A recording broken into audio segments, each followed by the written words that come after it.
Okay, so now we have question number 4। इस question के अंदर हमने ये चेक करना है कि ये जो हमें एक्सप्रेशंस दिए गए हैं, क्या ये एक्सप्रेशंस रैशनल हैं या फिर इरेशनल हैं। ठीक है, लाइक जो भी एक्सप्रेशन है इसको सॉल्व करने से हमारे पास जो आंसर आएगा वो रैशनल नंबर होगा या फिर इरेशनल नंबर होगा। इस चीज़ को हमने देखना है। So the first one is 2 + square root 2। अब अगर हम 2 + स्क्वायर रूट 2 को देखें, first we will check if square root 2 is an integer और शुड और इरेशनल नंबर। ठीक है, सबसे पहले हम स्क्वायर रूट 2 को देख लेते हैं। स्क्वायर रूट 2, अगर हम 2 को देखें, 2 एक परफेक्ट स्क्वायर नहीं है। लाइक ऐसा नहीं है कि कोई भी दो सेम नंबर्स को हम मल्टीप्लाई करें तो हमारे पास 2 आ जाए। ठीक है, परफेक्ट नंबर्स की, परफेक्ट स्क्वायर्स की वही डेफिनेशन है जो प्रीवियसली हमने देखी है। अब यहाँ पर अगर मैं स्क्वायर रूट 2 को कैलकुलेट करती हूँ, जिस तरह हमने एक प्रीवियस लेक्चर में भी, प्रीवियस वीडियो में भी मैंने इस चीज़ को एक्सप्लेन किया था। स्क्वायर रूट 2 हमारे पास एक इरेशनल नंबर है और उसकी वैल्यू है 1.4142135662 and up to so on. अब हमारा जो क्वेश्चन है 2 + स्क्वायर रूट 2, तो हमने 2 के अंदर जो भी स्क्वायर रूट 2 है इसकी वैल्यू को पुट करके चेक कर लेना है कि 2 के अंदर जब हम स्क्वायर रूट 2 को पुट करेंगे, ऐड करेंगे, तो हमारे पास क्या आंसर आएगा। ठीक है, स्क्वायर रूट 2 की जगह पर मैंने उसकी वैल्यू लिख दी जो मैंने फाइंड की अभी। मैं इसको ना एक बार कैलकुलेटर से भी अगेन बता देती हूँ। स्क्वायर रूट 2 मेरे पास ये वैल्यू दे रहा है 1.4142135662।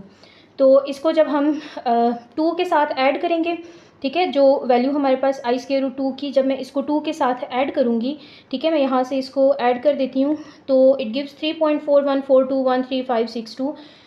ये आंसर आ गया हमारे पास। और अगर हम इस आंसर को देखें तो इसके अंदर फर्स्टली डेसिमल आ रहा है, सेकेंडली इसके अंदर कोई रेपिटिशन नहीं है, and thirdly it's a non terminating decimal. ठीक है, तो ये हमारे पास एक इरेशनल नंबर होगा। इसी तरीके से पार्ट बी के अंदर हमारे पास है स्क्वायर रूट 2 + 2। ठीक है, पहले हमारे पास जो क्वेश्चन था इसके अंदर स्क्वायर रूट 2 अलग था और देन हमारे पास 2 था। ठीक है, बट यहाँ पर 2 + 2 सेम स्क्वायर रूट के अंदर है। सो पहले हमने जो स्क्वायर रूट के अंदर वाली चीज़ है इसको सिंप्लीफाई कर लेना है। ठीक है, और 2 + 2 को अगर हम देखें ये बनता है 4। अब 4 को मैं लिख सकती हूँ 2 × 2। ठीक है, और 2 × 2 को मैं लिख सकती हूँ 2 square. So this square and square root will be cancel. यहाँ पर हमारे पास स्क्वायर रूट 2 + 2 का आंसर आ जाएगा 2, और ये हमारे पास एक रैशनल नंबर है। रैशनल नंबर इसलिए है क्योंकि ये एक हमारे पास इंटीजर आ गया। Next we have part C. Part C के अंदर हमारे पास है 4 + क्यूब रूट 4। ठीक है, अब यहाँ पर भी हम 4 को देख लेते हैं कि क्या 4 एक परफेक्ट क्यूब है। परफेक्ट क्यूब यहाँ पर हमने क्यों देखा, क्योंकि इसके बाहर क्यूब रूट है। ठीक है, सो अगर हम इसको देखें तो 4 कोई परफेक्ट क्यूब नहीं है। इसकी हम वैल्यू कैलकुलेटर से कैलकुलेट कर लेंगे। ठीक है, और वैल्यू कैलकुलेट करने के बाद जो भी आंसर आएगा उसको हम 4 के साथ ऐड कर देंगे। So it gives 5.58740105 and so on, और ये हमारे पास इरेशनल नंबर आ गया। ठीक है, नेक्स्ट पार्ट डी हमारे पास as it is part B के है, जैसे हमारे पास पार्ट बी सॉल्व हुआ है, जस्ट डिफरेंस यहाँ पर ये है कि ये एक क्यूब रूट है। ठीक है, so next we have question number 5, and again in question number 5 we have 2 parts. First part में हमने फाइंड करने हैं 2 irrational numbers that add up to 0। हमने 2 इरेशनल नंबर्स फाइंड करने हैं जिनका सम जो है वो हमारे पास 0 आए। ठीक है, so let x be an irrational number. अच्छा, इस क्वेश्चन से पहले मैं एक चीज़ जो है वो क्लियर कर दूं कि अगर क्वेश्चन के अंदर हमें स्पेसिफाई नहीं है कि हमने कोई नंबर लेके क्वेश्चन को सॉल्व करना है, तो हम कभी भी अपनी मर्ज़ी से कोई भी नंबर लेकर इस क्वेश्चन को सॉल्व नहीं करेंगे। ठीक है, लाइक अगर तो मेरे पास क्वेश्चन में गिवन होता ना कि या फिर ऐसे होता कि फाइंड 2 होल नंबर्स। ठीक है, तो मैं इस चीज़ को देख लेती, होल नंबर्स पे में से मैं कोई भी एक नंबर स्पेसिफाई कर लेती। जैसे मैं एक एग्जांपल देती हूँ कि अगर मेरे पास क्वेश्चन में गिवन होता कि मैं कोई भी नंबर यूज़ कर सकती हूँ, ठीक है, कोई भी लाइक डिजिट यूज़ कर सकती हूँ, तो मैं देखूँ अगर 2 मैं एक इरेशनल नंबर लेती हूँ या स्क्वायर रूट 2 को मैं एक इरेशनल नंबर कंसीडर करती हूँ। ठीक है, हम काफ़ी बार ये चीज़ प्रूव कर चुके हैं कि स्क्वायर रूट 2 जो है ये हमारे पास एक इरेशनल नंबर है।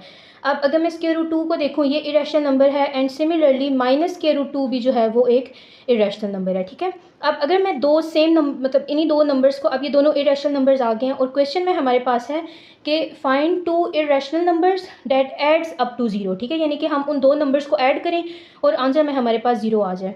तो इसको अगर मैं ऐड करूँ like square root 2 plus minus square root 2, and we have plus minus minus, so square root 2 minus square root 2 and this will cancel out and it gives 0. so ये जो 0 है ये हमारे पास आ गया, जो हमने क्वेश्चन में उसने कहा कि 2 irrational numbers that add up to 0. Okay, सो ये तो हमारे पास सिंप्लीफाई हो गया, बट अब इस क्वेश्चन के अंदर क्योंकि हमारे पास स्पेसिफाई नहीं था कि हमने किसी नंबर को लेकर, किसी डिजिट को लेकर क्वेश्चन सॉल्व करना है, तो हम कोई भी जर्नल एक नंबर लेट कर लेंगे, ठीक है। Let x be an irrational number, x हम कोई भी इरेशनल नंबर ले लेते हैं, ठीक है। अगर एक्स इरेशनल नंबर है तो minus x is also irrational number, ठीक है, यानी कि उस नंबर का जो नेगेटिव होगा वो भी इरेशनल नंबर होगा। जैसे अभी इस क्वेश्चन के अंदर हमने देखा था कि अगर स्क्वायर रूट 2 हमारे पास इरेशनल है तो माइनस स्क्वायर रूट 2 भी हमारे पास इरेशनल आएगा। लाइक वैल्यू तो सेम होगी, जस्ट एक माइनस का डिफरेंस आ जाएगा। तो इस चीज़ को हम ले सकते हैं कि अगर एक्स इरेशनल नंबर है तो माइनस एक्स भी हमारे पास इरेशनल नंबर होगा। अब ये दो इरेशनल हमारे पास आ गए और क्वेश्चन के अंदर हमारे पास फाइंड आउट करने के लिए क्या चीज़ थी कि सम हमने करना है इन दोनों नंबर्स का। तो जब हम x को माइनस एक्स के अंदर ऐड करेंगे, अलजेब्रा का बेसिकली अगर हम यहाँ पर थोड़ा सा यूज़ करें कॉन्सेप्ट का, तो प्लस माइनस माइनस आ जाएगा, ठीक है, और ये x और माइनस एक्स आपस में कैंसिल आउट होके हमारे पास ज़ीरो दे देंगे, ठीक है। और नीचे जैसे ये मैंने लिखा हुआ भी है कि हम इस चीज़ को वेरीफाई भी कर सकते हैं x कोई भी नंबर लेकर, जैसे यहाँ पर मैंने अभी आपको स्क्वायर रूट 2 लेकर इसको एक्सप्लेन कर दिया, ठीक है। तो इसको हम फर्दर देख सकते हैं। नेक्स्ट अगर मैं इसका पार्ट बी देख लेती हूँ, पार्ट बी हमारे पास है कि हमने कोई भी दो इरेशनल नंबर्स लेने हैं जिनको हम ऐड करें और हमारे पास आंसर में 2 आए, ठीक है, जैसे प्रीवियस क्वेश्चन में 0 था। अब इसके लिए हम x कोई भी एक इरेशनल नंबर ले लेते हैं और x की हम कोई एक वैल्यू लिख लेते हैं, ठीक है। हम ख़ुद से कुछ भी सपोज कर लेते हैं। अब अगेन यहाँ पर मैं कोई स्पेसिफिक एक इसकी वैल्यू नहीं असाइन कर सकती इसको, like x is equals to 7 और x इज़ इक्वल्स टू 10, ठीक है, इस तरीके से मैं इसको नहीं ले सकती। तो हमने x की एक जनरल वैल्यू ले ली है which is 2 minus square root a। अब यहाँ पर a जो है ये कोई भी इरेशनल नंबर है, ठीक है। ऑब्वियसली अगर a इरेशनल नंबर है उसके अंदर कुछ भी ऐड या सब्ट्रैक्ट होगा तो वो अगेन इरेशनल नंबर ही देगा, ठीक है। तो यहाँ पर अगर a irrational like square root a irrational है तो यहाँ पर हमारे पास जो 2 माइनस स्क्वायर रूट a है ये भी एक इरेशनल नंबर होगा। सो इस वजह से हमने कहा कि ये x जो है ये एक इरेशनल नंबर है। अच्छा, इसी तरीके से हमने एक और इरेशनल नंबर ले लिया डेट इज़ y, और y को मैंने कह दिया कि वो उसकी वैल्यू है स्क्वायर रूट a। अब यहाँ पर एक क्वेश्चन ये हो सकता है कि ये जो 2 है ये हमने कैसे स्पेसिफाई कर दिया, ठीक है। अब बेसिकली ये 2 यहाँ पर स्पेसिफाई करने का पर्पस हमारे पास ये था क्योंकि हमने क्वेश्चन के अंदर 2 के इक्वल सम लेकर आना है, ठीक है। सो हमें कहीं ना कहीं 2 को यूज़ करके और हम देख सकते हैं कि किस तरीके से हम सम को जो है वो 2 के इक्वल ला सकते हैं। अब x और y हमारे पास दो नंबर्स थे, दो इरेशनल नंबर्स थे। जब हमने उन दोनों का सम किया like 2 minus square root a plus square root a, ठीक है, यानी कि x की जगह पर मैंने x की वैल्यू को सब्स्टिट्यूट कर दिया एंड y की जगह पर मैंने y को सब्स्टिट्यूट कर दिया। सो ये square root a and negative square root a and positive square root a जो है ये दोनों कैंसिल होकर आंसर में मेरे पास 2 आ जाएंगे। सो इसी तरह से हम इस क्वेश्चन को भी वेरीफाई कर सकते हैं जो a है उसकी वैल्यू को 2 लेकर, ठीक है। ये भी सेम ऐसे ही है जैसे प्रीवियस क्वेश्चन था हमारे पास। क्वेश्चन नंबर 6 जो है अगर आप बुक पे देखें वो थोड़ा सा like think like a mathematician, उसको थोड़ा सा आपने अपने माइंड से उसको सॉल्व करना है, ठीक है। Do let me know in comment section अगर आप चाहते हैं कि मैं वो क्वेश्चन भी सॉल्व करूं तो मैं वो भी सॉल्व करके आपको उसका सोल्यूशन बता दूंगी। बट वो उस क्वेश्चन में थोड़ा सा like use a calculator to find, उसमें बेसिकली हमने डायरेक्टली कैलकुलेटर को ही यूज़ करके उसको सॉल्व करना है, इसलिए वो मैंने यहाँ पर उसको सॉल्व नहीं किया। वो आपने खुद कर लेना है। अगर उसमें कोई कन्फ्यूजन होती है तो आप मुझे कमेंट सेक्शन में बता सकते हैं, मैं इसको क्लियर करने की पूरी कोशिश करूँगी। Okay, so next we have question number 7 without using a calculator show that this question is same like working example 1.1। जैसे हमने कल वाले लेसन के अंदर 1.1 एग्जाम्पल देखी थी, सेम इसी तरीके से यहाँ पर हमने इस क्वेश्चन को भी सॉल्व करना है, ठीक है। अब इस क्वेश्चन को मैं थोड़ा सा बता देती हूँ। कल भी हमने देखा था कि 7 is less than square root 55 is less than 8, ठीक है। अब यहाँ पर 7 और 8 क्योंकि स्क्वायर रूट इन्वॉल्व है तो हम 7 square and 8 square find out कर लेते हैं। सबसे पहले 7 का स्क्वायर 49। अब ऑब्वियसली सी बात है कि 49 is less then 55 and 55 is less then 64, ठीक है। ये हमने एक इनइक्वालिटी जनरेट करवा ली। अब हम अगर इन सब के ऊपर स्क्वायर रूट ले लें, square root 49 is less than square root 55 is less than square root 64। 49 can be written as 7 square and 64 can be written as 8 square. So this square and square root will be cancelled. So we have 7 is less than square root 55 is less than 8. ये हमारे पास question number 7 है। Same इसका part B भी है। आप देख सकते हैं उसमें कुछ इतना डिफरेंट नहीं है, जस्ट उसके अंदर क्यूब रूट इन्वॉल्व है, बट बाकी उसका सारा पैटर्न सेम है। जिस तरह हमने यहाँ पर इसको स्क्वायर के साथ सॉल्व किया, इसको हम क्यूब के साथ देख लेंगे। Now we have question number 8 and in this question we have to find without using a calculator, find an irrational number between 4 and 5 then 12 and 13। Okay मैं इस क्वेश्चन में भी एक ही पार्ट करवाऊँगी, सेकंड पार्ट बिल्कुल इसी जैसा ही होना है, इस वजह से उसको मैं नहीं करवाऊँगी। सो हमने 4 और 5 जैसे हमें समझ आ रही है कि दो इंटीजर्स हैं, ठीक है, और दो इंटीजर्स के बीच में से हमने एक इरेशनल नंबर फाइंड करना है। अब अगर हम 4 और 5 को देखें, सबसे पहले हम कहते हैं कि 4 का स्क्वायर और 5 का स्क्वायर, ठीक है। 4 का स्क्वायर हमारे पास आता है 16 एंड 5 का स्क्वायर हमारे पास आता है 25। So square root of any number between 16 and 25 that is not a perfect square will be irrational, ठीक है। अब अगर हम इस डेफिनेशन को थोड़ा सा समझने की इस एक सेंटेंस को थोड़ा सा समझने की कोशिश करें कि हमारे पास जो 4 और 5 दो नंबर्स थे, ठीक है। अब जैसे हम नंबर लाइन का कॉन्सेप्ट जो है वो हम थोड़ा सा देखते हैं कि ये हमारे पास एक नंबर लाइन है, ठीक है। अब इस नंबर लाइन के सेंटर में 0 होता है, इसकी जो राइट साइड है इसके ऊपर पॉजिटिव नंबर्स होते हैं और जो इसकी लेफ़्ट साइड है उसके ऊपर नेगेटिव नंबर्स होते हैं, ठीक है। अब नंबर लाइन का मतलब ये होता है कि इसके ऊपर इन्फिनिटली मैनी नंबर्स हैं, ठीक है, यानी कि इस लाइन के हर पॉइंट के ऊपर कोई ना कोई नंबर मौजूद है। अब चाहे वो नंबर रैशनल हो या इरेशनल हो, वो एक अलग डिस्कशन है, ठीक है। अब हम जिस तरीके से बात कर रहे हैं, नंबर 4 और 5 के दरमियान में हमने कोई एक नंबर फाइंड करना है, ठीक है। हमने कोई इरेशनल नंबर बताना है। अगर हम इस नंबर लाइन को देखें तो यहाँ पर लेट्स से कि ये 0 है, तो यहाँ कहीं पर 4 होगा, देन यहाँ कुछ 5 होगा, ठीक है। अब यहाँ पर बाकी 1 2 3 ये सब नंबर्स भी मौजूद हैं, इस साइड पे भी 5 6 7 ये सारे नंबर्स इस लाइन के ऊपर मौजूद हैं। बट मुझे 4 और 5 के दरमियान से कोई एक इरेशनल नंबर निकालना है, ठीक है। अब इरेशनल नंबर अगर हम देखें, हमने अभी तक की जितनी भी हमने थ्योरी पढ़ी है या जितने भी हमने क्वेश्चंस सॉल्व किए हैं, उन सब के अंदर जो हमारे पास एक मेन टेक्निक यूज़ हो रही है नंबर्स को सॉल्व करने की या इरेशनल नंबर्स को फाइंड करने की, वो है स्क्वायर रूट, ठीक है। हम नंबर का स्क्वायर रूट लेके चेक कर लेते हैं। अगर हमारे पास वो परफेक्ट स्क्वायर होगा, इंटीजर आ जाएगा, वो हमारे पास रैशनल नंबर बन जाएगा। बट अगर उसमें हमारे पास स्क्वायर रूट के अंदर परफेक्ट स्क्वायर नहीं आ रहा, इट्स मीन कि वो हमारे पास कोई भी इरेशनल नंबर हो जाएगा, ठीक है। अब यहाँ पर 4 और 5 के लिए हमने दरमियान से कोई इरेशनल नंबर निकालना है, तो हम वही टेक्निक यूज़ करेंगे स्क्वायर रूट वाली जो हम इससे पहले भी यूज़ करते आए हैं, कि हम चेक कर लेंगे कि 4 स्क्वायर और 5 स्क्वायर बेसिकली क्या हैं, ठीक है। 4 square is 16 and 5 square is 25।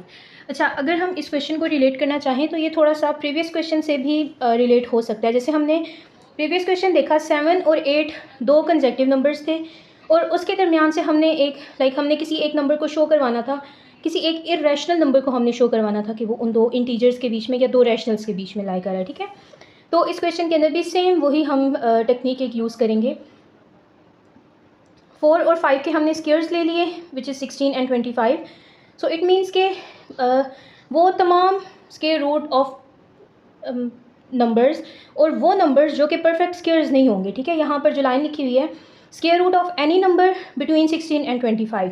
अब 16 और 25 के दरमियान से हम कोई भी नंबर ले लें, 17 18 19 20 21 22 23 एंड 24, ठीक है। ये जितने भी नंबर्स हैं, इन सब का जब हम स्क्वायर रूट ले लेंगे तो ये सब के सब इरेशनल हो जाएंगे, जो कि लाई करेंगे 4 और 5 के दरमियान में, ठीक है। अब अगर हम इसको कैलकुलेटर के ऊपर सॉल्व करके भी, ये तो हमने जस्ट थ्योरेटिकली बता दिया कि ये सब नंबर्स जो हैं ये 4 और 5 के दरमियान में लाई करेंगे। और ये किस बेस पर हमने बताया, क्योंकि प्रीवियसली हमने ये चीज़ प्रूव की है, ठीक है। प्रीवियस क्वेश्चन के अंदर अगर हम देखें तो हमने ये चीज़ प्रूव की है कि कोई भी अगर दो इंटीजर्स हैं उसके दरमियान से हमने कोई भी इरेशनल नंबर किस तरीके से फाइंड आउट करना है, ठीक है। तो यहाँ पर भी सेम उसी पैटर्न पे हमने बता दिया कि 4 और 5 के दरमियान में जितने भी इरेशनल्स हैं वो कौन से होंगे, जो कि 16 और 25, यानी कि जो 4 का स्क्वायर और जो 5 का स्क्वायर है, उन दोनों के दरमियान में जितने भी नंबर्स हैं उन सब का स्क्वायर रूट जो है वो 4 और 5 के दरमियान में इरेशनल्स होंगे, ठीक है। और इसको आप चाहें तो इसको वेरीफाई भी कर सकते हैं, स्क्वायर रूट 17 18 19 20 21 22 23 एंड 24, ठीक है। ये सब हमारे पास इरेशनल ही आएंगे। सेकंड पार्ट में भी हमने 12 एंड 13 के दरमियान में से इरेशनल्स फाइंड करने हैं। सेम इसी पैटर्न के ऊपर भी ये क्वेश्चन होगा, कुछ इसमें चेंजिंग्स नहीं है। हमने वैसे ही 12 और 13 का स्क्वायर फाइंड कर लेना है और देन उन स्क्वेयर्स के दरमियान में जितने भी नंबर्स होंगे वो सब नंबर्स 12 एंड 13 के दरमियान में उनके स्क्वायर रूट्स लाई करेंगे, ठीक है। ये हमारे पास हो गया question number 8। Next we have question number 9 and in question number 9 without using a calculator estimate square root 190 to the nearest integer. Okay, first question के अंदर फर्स्ट पार्ट के अंदर हमने ये चीज़ फाइंड करनी है कि square root 190 to the nearest integer, यानी कि स्क्वायर रूट 190 सबसे क्लोज किस इंटीजर की है, ठीक है। इसके लिए हम चेक करते हैं, first check the perfect squares close to 190। अब 190 को अगर हम देखें तो हमें क्लियरली आइडिया हो रहा है कि 190 is not a perfect square, ठीक है। अगर 190 परफेक्ट स्क्वायर नहीं है तो हम इसके क्लोजेस्ट कोई भी दो स्क्वायर्स जो हैं वो देख लेते हैं कि इसके क्लोजेस्ट कौन से परफेक्ट स्क्वायर्स हैं, ठीक है। अच्छा, अब मुझे क्योंकि डायरेक्टली इस चीज़ का आइडिया था कि 14 का स्क्वायर जो है वो 196 है एंड 13 का स्क्वायर जो है वो 169 है, ठीक है। यानी कि अब 14 और 13 दो कंसेक्टिव नंबर्स हैं, ठीक है। और इन दोनों की अगर मैं स्क्वायर्स की बात करूं तो एक का स्क्वायर 169 है और 14 का स्क्वायर 196 है। तो यहाँ पर मेरे पास जो स्क्वायर रूट ऑफ 169 है वो आ जाएगा 13 एंड स्क्वायर रूट ऑफ 196 आ जाएगा 14। अब यहाँ से अगर मैं इसको देखूँ तो जो हमने प्रीवियस क्वेश्चन नंबर 7 के अंदर चीज़ देखी थी कि हमने किस तरीके से शो करवाया कि ये जो स्क्वायर रूट 190 है ये 13 और 14 के दरमियान में लाई कर है, ठीक है। तो इस चीज़ को मैं एक बार फिर से बता देती हूँ कि 13, ये तो हमें कंफर्म हो गया कि 13 और 14 के दरमियान में ही लाई कर है। अब 13 is less then 190, 169 is less then 190 is less then 196, ठीक है। अब यहाँ से अगर मैं इन सब टर्म्स के ऊपर स्क्वायर रूट का साइन ले लूँ, ठीक है, यानी कि रेडिकल साइन में सब पे डाल दूँ, 169 का जो स्क्वायर रूट है, जैसे ये यहाँ पर मैंने लिखा हुआ भी है कि ये 13 के इक्वल है, ठीक है। तो इसको मैं लिखूँगी 13 is less than square root 190 is less than 14। तो मेरे पास ये चीज़ कंफर्म हो गई कि जो 190 है वो 13 और 14 के दरमियान में लाई कर रहा है, ठीक है। अब हमने नेक्स्ट चीज़ देखनी है कि वो क्लोजेस्ट किस इंटीजर की है, ठीक है। ये तो हमें पता चल गया कि वो 13 और 14 के दरमियान में है, लेकिन 13 और 14 में से वो किसके ज़्यादा क्लोज है। सो 190 इज़ क्लोजर टू 196 देन 169। अब अगर हम डिफरेंस देखें तो 190 और 196 के दरमियान में कम डिफरेंस है, जबकि 190 और 169 के दरमियान में काफ़ी ज़्यादा डिफरेंस है, ठीक है। तो इसका मतलब है कि 190 जो है वो 196 के ज़्यादा क्लोजेस्ट है। और फिर अगेन अगर हम वही कंडीशन यूज़ करें लाइक स्क्वायर रूट वाली, कि अगर हम स्क्वायर रूट 190 की बात करेंगे तो वो स्क्वायर रूट 14 के ज़्यादा, लाइक स्क्वायर रूट 196 के ज़्यादा क्लोज होगा, ठीक है। यानी कि स्क्वायर रूट 190 जो है वो स्क्वायर रूट 196 के क्लोजेस्ट होगा। और अगर मैं इसको सॉल्व करूं तो इसको मैं लिख सकती हूँ स्क्वायर रूट 14 स्क्वायर, और ये स्क्वायर रूट कैंसिल होकर तो मेरे पास 14 आ जाएगा। तो इसका मतलब है कि मेरे पास जो स्क्वायर रूट 190 है वो 14 के ज़्यादा क्लोजेस्ट है। सो इस पार्ट के अंदर हमने ये चीज़ वेरीफाई करनी थी। और इसका जो पार्ट बी है सेम इसी पैटर्न पे, बट उसके अंदर हमने क्यूब रूट को डील करना है, ठीक है। लाइक क्यूब रूट 190 वो किसके नियरेस्ट है, और बाकी उसका सेम पैटर्न होगा, उसमें भी कुछ इतना डिफरेंस नहीं है। Next we have question number 10। Question number 10 के अंदर हमारे पास 4 पार्ट्स हैं, और फर्स्ट पार्ट को बेसिकली हमने सॉल्व करना है, और remaining B C and D parts को हमने उसी से रिलेट करके नेक्स्ट उसको देखना है, ठीक है। सो क्वेश्चन नंबर 10 में हमारे पास फर्स्ट पार्ट है use a calculator to find. हमने कैलकुलेटर को यूज़ करते हुए फाइंड करना है। क्वेश्चन का पार्ट क्या है, square root 2 + 1 multiply by square root 2 - 1, ठीक है। अब हमारे पास अलजबरा के अंदर हमने एक फार्मूला देखा था, a + b × a - b is equals to a² - b²। अगर हम इस फार्मूला को थोड़ा सा अपने क्वेश्चन के साथ रिलेट करें तो हमें समझ आ रही है कि जहाँ पर a + b था वहाँ पर स्क्वायर रूट 2 + 1 है, एंड जहाँ पर a - b था वहाँ पर स्क्वायर रूट 2 - 1 है। सो अगर हम लाइक a एंड b का कंपैरिजन करें, so we have a is equals to square root 2 and b is equals to 1।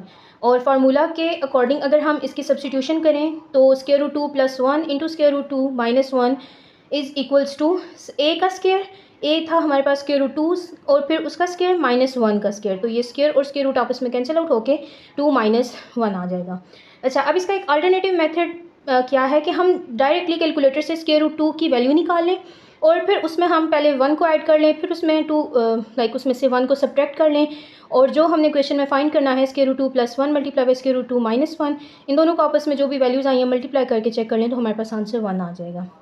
Part number 2 and 3 बिल्कुल सेम है, और इस क्वेश्चन के जो रिमेनिंग पार्ट्स हैं like B, C and D, उसके अंदर हमने अगर देखें पार्ट बी के अंदर हमने इसी पैटर्न को कंटिन्यू करना है, ठीक है। कंटिन्यू करने का मतलब है कि क्वेश्चन के अंदर जो पार्ट ए था उसके अंदर जस्ट 4 तक था, ठीक है।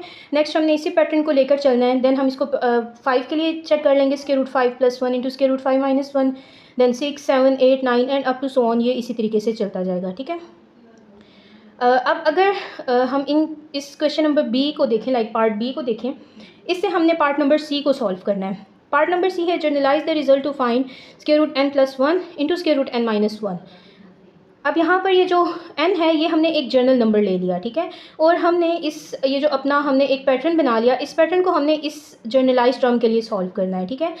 तो जैसे हमने प्रीवियस क्वेश्चन में देखा कि जब हम स्क्वायर रूट n + 1 और स्क्वायर रूट n - 1 को मल्टीप्लाई करते हैं, मल्टीप्लाई करने के लिए हमने ये अलजेब्राइक फार्मूला यूज़ किया, a + b × a - b = a² - b², और यहाँ पर a है हमारे पास square root n and b = 1। So same as it is a² - b² की जगह पर हमने वैल्यूज़ रखी, एंड ये स्क्वायर और स्क्वायर रूट कैंसिल आउट होके n - 1, ठीक है।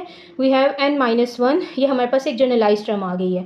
इसका मतलब है कि अगर कोई भी नंबर है, अब यहाँ पर जैसे मैंने 9 तक सॉल्व किया ना, अगर इसी को मैं किसी बड़े नंबर के साथ लेके कर लेती हूँ, लाइक मैं 100 लेके कर लेती हूँ, ठीक है, यहाँ पर n की जगह पर मैं 100 रख लेती हूँ, तो ये मेरे पास जो जब मैं इसको सॉल्व करूँगी तो मेरे पास ये जो n - 1 आएगा ना, ये 100 से एक नंबर लेस आएगा। लाइक अगर n 100 है ना, और उसको मैं इस फॉर्म लाइक इस इक्वेशन के अंदर 100 आ रहा है, और मैं जब उसको सॉल्व करूँगी तो सॉल्व करने के बाद मेरे पास आंसर जो है वो 99 आएगा, ठीक है। लेकिन इस चीज़ को हमने जनरलाइज़ कर लिया, इस चीज़ के लिए हमने एक फार्मूला जनरेट कर लिया कि जब भी इस तरीके से कोई क्वेश्चन हमें गिवन होगा, कोई भी लाइक किसी भी क्वेश्चन की इस तरह की फॉर्म बनेगी, तो उसको हम सिंपली लिख सकते हैं n - 1, ठीक है। अब नेक्स्ट हमने पार्ट नंबर डी के अंदर इसी जो जनरलाइज फॉर्म थी, इसको हमने किसी एग्जांपल के थ्रू वेरीफाई करना था। अब n मैंने जनरली 166 ले लिया, आप कोई भी n ले सकते हैं, लाइक 190, 1000, 2000, कुछ भी n आप लेके इसको सॉल्व कर सकते हैं, ठीक है। तो सिंपली हमने इसको जब सॉल्व किया फार्मूला के थ्रू, यानी कि square root 166 + 1 into square root 166 - 1, answer में हमारे पास आना चाहिए n - 1, n हमारे पास था 166, तो आंसर में आना चाहिए 165। और अगर हम इसको वेरीफाई कर लें, लाइक जो हमने ये प्रीवियस पार्ट्स में स्टेप देखे थे, उन स्टेप्स के थ्रू अगर हम इसको वेरीफाई कर लें तो ये हमारे पास आ जाएगा फार्मूला के साथ, ये स्क्वायर और स्क्वायर रूट कैंसिल आउट होके 166 - 1 विच गिव्स 165, ठीक है। तो ये हमने इसकी वेरीफिकेशन भी चेक कर ली। Now for part 11 you have to do it by yourself. Part number 11 में कुछ इतना डिफ़िकल्ट नहीं है, जस्ट उसमें कुछ आंसर हैं जो कि थोड़ा सा सोच के देने हैं, वो आपने देख लेने हैं। And then for first question in the green box is, in this exercise you have looked at the properties of rational and irrational number, are the following statements true और फॉल्स, ठीक है। एक्सरसाइज के अंदर हमने rationals और irrationals को देख लिया है, तो हमने बताना है कि क्या ये जो पार्ट्स हैं, जो नीचे क्वेश्चंस हमसे पूछे गए हैं, क्या ये ट्रू हैं या फिर फॉल्स हैं, ठीक है। क्वेश्चंस आपने देख लेने हैं और फिर आपने उसको आंसर करना है। Then we have here is a part B. Here is a calculated answer 3.64, like वो एक नंबर गिवन है, और नेक्स्ट उसके जो 2 पार्ट्स हैं आपने उसको आंसर करना है, ठीक है। होप सो कि एक्सरसाइज 1.1 आपको क्लियर हो गई होगी। अगर कोई चीज़ रह गई है तो do let me know in comment section.